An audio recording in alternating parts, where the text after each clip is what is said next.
When I was given that job as running mate, the president assigned me the Mount Kenya region and Rift Valley. Nikazunguka hii mulima. Muliniona hamkuniona? I mobilized this vote. And I mobilized for UDA. Viti zote tukafagia na tukapata 87%. Nikaenda Rift Valley, there was a problem ya independent candidates. Senator, you are there.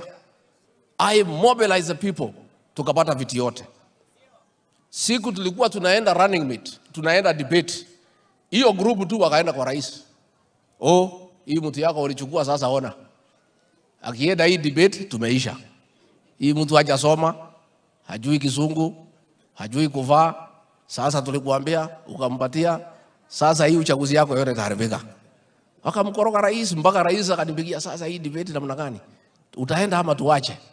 Nikamwambia rais, you made the right decision.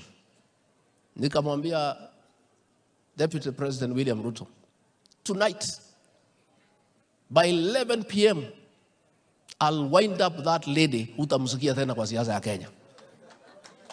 Walikuwa wanasema sijui Kizungu. Nilipofika pale nilipromosha sikupromosha.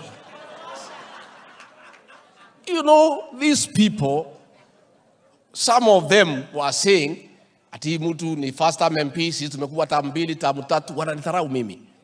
Nimeona mwingine anajifanya ati ni ya 4 terms. Alikuwa anasema William Ruto hawezi chaguliwa. Yeye anajificha tu hapo nyuma na chama yake ndio apate kura.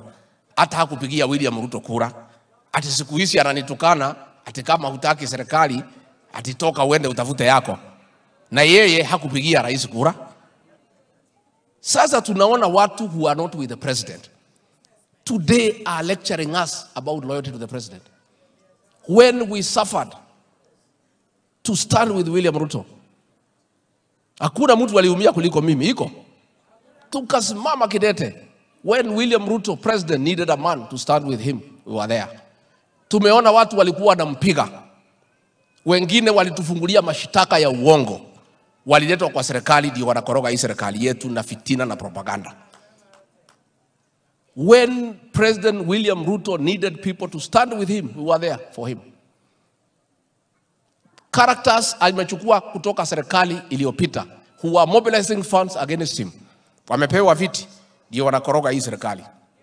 Let me tell these people, please don't destabilize our government. You may think you are destabilizing Ruto Gachagua, but you are not. You are destabilizing the government of President William Ruto.